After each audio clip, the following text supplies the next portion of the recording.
بسم الله الرحمن الرحيم. السلام عليكم ورحمة الله وبركاته. أتمنى أن تكونوا بخير. Dans le cours des fossiles, on a vu la définition d'un fossile et on a vu la fossilisation, c'est-à-dire comment les fossiles se forment. Aujourd'hui, on va passer à un nouveau paragraphe qui est quels sont les types de fossiles et leur importance. Donc, on va s'intéresser dans ce paragraphe des types de fossiles et l'importance des fossiles. On va commencer tout d'abord par l'exercice page 131. Donc, on commence l'exercice.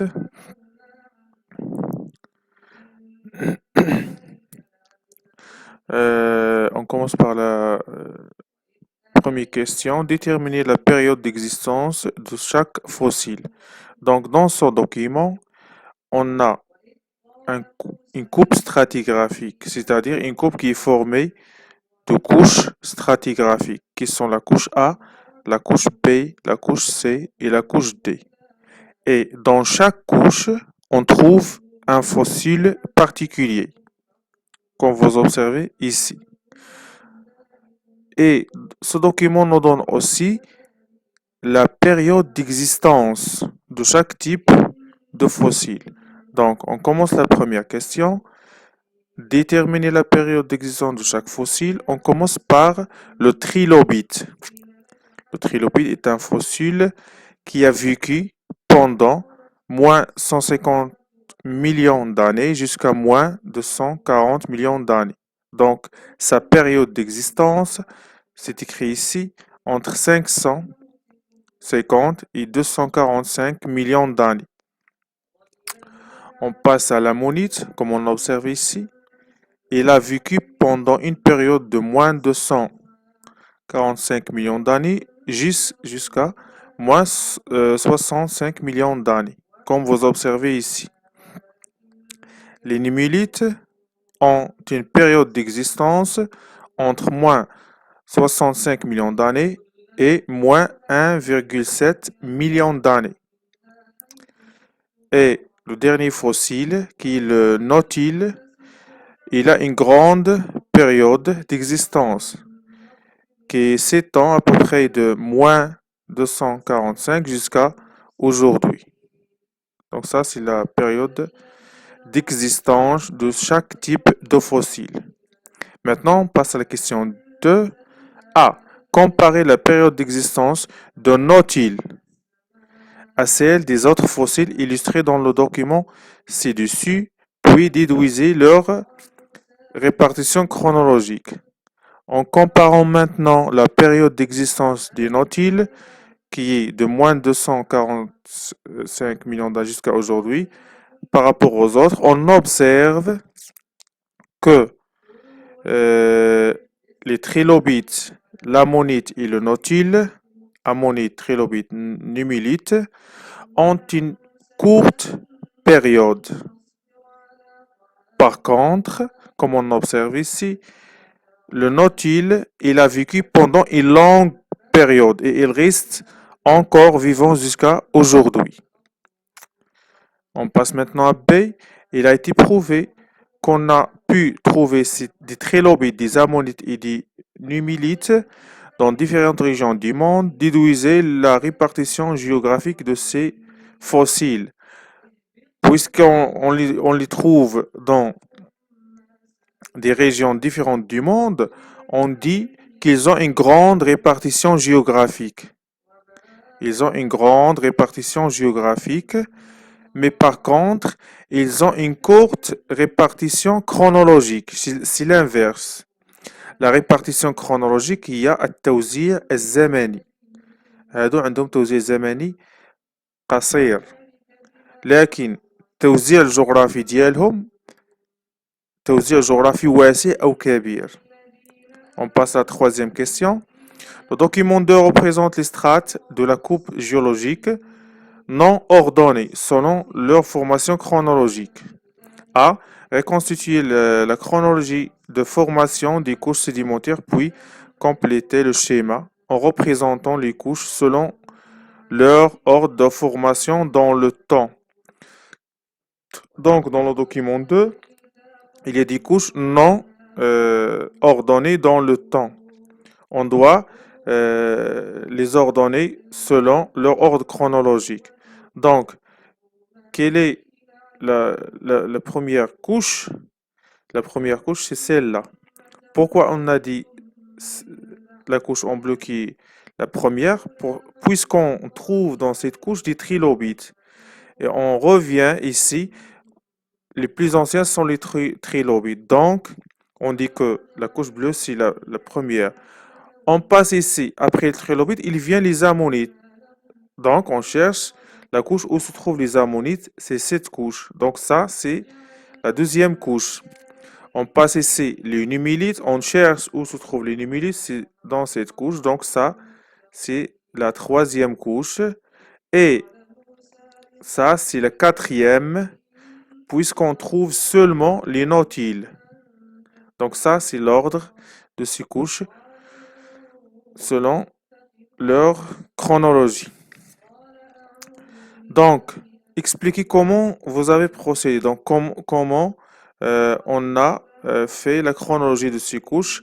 Selon l'âge du fossile, on détermine l'âge de la couche. Donc, une couche qui contient une fossile, cette couche, il a l'âge du fossile. Déduisez l'intérêt de ces fossiles et comment on nomme-t-on. Donc, l'intérêt de ces fossiles qui sont les ammonites, les trilobites et les nummulites, ils donnent un âge relatif des couches sédimentaires et on les appelle fossiles stratigraphiques. Peut-on dater, la question B, peut-on dater la couche D? Je suivis votre réponse. Non, il ne contient pas de fossiles. Si on revient à D ici, on ne peut pas donner un âge puisqu'il ne contient pas un fossile stratigraphique. On passe. L'autre question. Maintenant, on passe à l'exercice 2. Exercice 2. La craie, roche sédimentaire, renferme souvent un grand nombre de fossiles visibles à l'œil nu, tels que les oursins, les huîtres. On peut également observer au microscope à faible grossissement certaines éponges. Aujourd'hui, des éponges identiques à celles-ci vivent dans des mers peu profondes, ne dépassent pas 250 mètres. La craie peut aussi contenir des résidus d'algues calcaires. On trouve dans nos jours des spécimens qui leur sont identiques et qui peuvent vivre dans des mers chaudes et calmes. Expliquez, en exploitant le texte ci-dessus, déduisez le milieu de sédimentation de la craie. Je suis votre réponse. Le milieu de sédimentation de la craie, c'est des mers peu profondes, chaudes, ne dépassent pas 250 mètres. L'importance de ces fossiles, les éponges et les oursins, ils donnent le milieu de sédimentation des couches sédimentaires dans le passé. Comment les nomme-t-on? Ils se nomment fossiles de faciès. La répartition chronologique et géographique de chacun de ces fossiles, oursins et éponges, je suis votre réponse. Donc, les oursins et les éponges ont une répartition chronologique grande. Pourquoi? Parce qu'ils vivent dans le passé et ils vivent encore aujourd'hui. Mais dans la répartition géographique, ils vivent dans des zones particulières, donc répartition géographique réduite. On passe maintenant à 2. Déterminer les deux catégories de fossiles en mise en évidence par les exercices, puis compléter le tableau ci-dessus. Donc, il y a deux types de fossiles. Il y a le fossile stratigraphique, donc on écrit ici fossile stratigraphique. Leurs caractéristiques, ils ont une courte période géologique et une large répartition géographique. Donc, large répartition géographique et courte période géologique. Leur importance, c'est donner une date relative d'une couche. C'est ça leur importance. Deuxième type de fossile s'appelle le fossile de faciès. C'est l'inverse des fossiles stratigraphiques. Ils ont une grande période géographique et une distribution géographique limitée. Leur importance, c'est donner les milieux de sédimentation anciens. Exemple, fossiles stratigraphiques trilobiti ammonite, fossiles de faciès résidus de dents de requin. Maintenant, on passe à l'importance des fossiles. L'importance des fossiles dépend de son type. Fossile stratigraphique permet de donner une date relative des roches. إعطاء تاريخ نسبي للصخور, c'est-à-dire déterminer l'âge auquel ce rocher a été déposé à l'aide de l'échelle stratigraphique. Le fossile de faciès permet à l'inverse de donner des conditions et les milieux de sédimentation des roches dans le passé. C'est ça la différence entre les deux. Stratigraphique donne une date relative, faciès dans les conditions de milieu de sédimentation ancien. Maintenant, on passe à l'échelle stratigraphique. La datation relative du couche sédimentaire, on commence par l'exercice 135. Donc, ce document représente trois principes qui sont le principe de superposition, de continuité et paléontologique. On commence par le premier principe. 1. Indiquer la couche la plus récente. Je suis votre réponse. Donc, D, c'est elle qui est la plus récente. Pourquoi? Parce que c'est la dernière couche qui s'est déposée. 2. L'âge de B par rapport à A et C. B, ici, est plus récente que A et plus ancienne que C. Formuler le long de ce principe, chaque couche sédimentaire est plus récente que celle en bas et plus ancienne que celle en haut.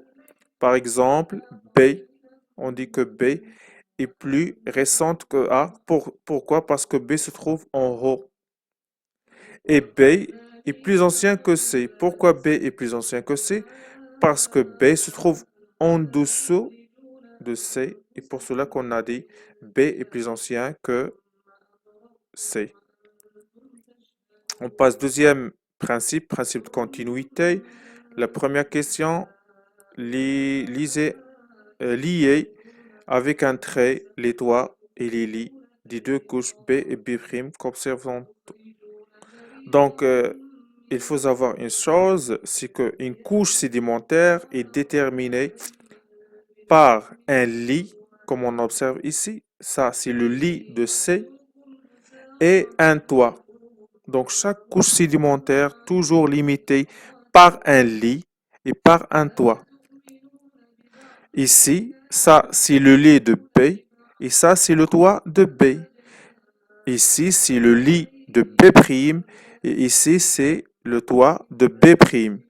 Donc, en reliant les deux toits et les deux lits, qu'est-ce qu'on observe? Que B et B', ils ont les mêmes toits et les mêmes lits. Le toit, en arabe, السقف. إذا كل طبقة صخرية عندها السقف ديالها qui s'appelle le toit, السقف, وعندها السرير, le lit. On passe comparer leur faciès. C'est quoi un faciès? C'est la nature des roches.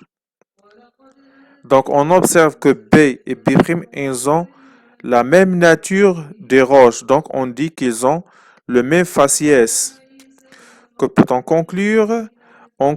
Puisque ces deux couches B et B' ont les mêmes lits et les mêmes toits, et ils ont le même faciès, la même nature de roche, même s'ils sont très éloignés de 6 km, on dit que ces deux couches B et B' ont le même âge. Formuler l'énoncé. C'est une couche sédimentaire illimitée par un lit et un toit, et il a le même faciès, un faciès précis, même nature de roche, formant la couche. Il a le même âge sur toute sa longueur. Donc, toute couche sédimentaire délimitée par un lit et un toit, il a le même faciès, il a le même âge sur toute sa longueur, Comme on observe ici que B et B' ont le même âge. Pourquoi? Parce que c'est la même couche. On passe maintenant au principe paléontologique. Première question. Peut-on appliquer le principe de conformité, de continuité? Justifiez votre réponse. Non, on ne peut pas appliquer ce principe-là de continuité ici. Pourquoi? Parce que si on compare les deux couches, ici et ici, on n'observe aucune couche qui a le même toit et le même lit et le même faciès. Donc non, on ne peut pas appliquer ce principe-là. On passe maintenant de A. Indiquer les couches de même âge. Justifie votre réponse. E et 2 sont des couches de même âge. Pourquoi? Parce qu'ils contiennent les mêmes fossiles. On passe à B. Comment peut-on déterminer l'âge relatif des couches très éloignées l'une de l'autre à l'aide de fossiles stratigraphiques? Donc, même ces deux couches-là sont très éloignées, on peut dire que E et 2 ont le même âge. Pourquoi? Parce qu'on a trouvé qu'ils ont les mêmes fossiles. C'est pour cela qu'on a dit ils ont le même âge. Donc, l'énoncé de principe, ces deux couches contiennent le même fossile, les mêmes fossiles, on dit qu'ils ont le même âge.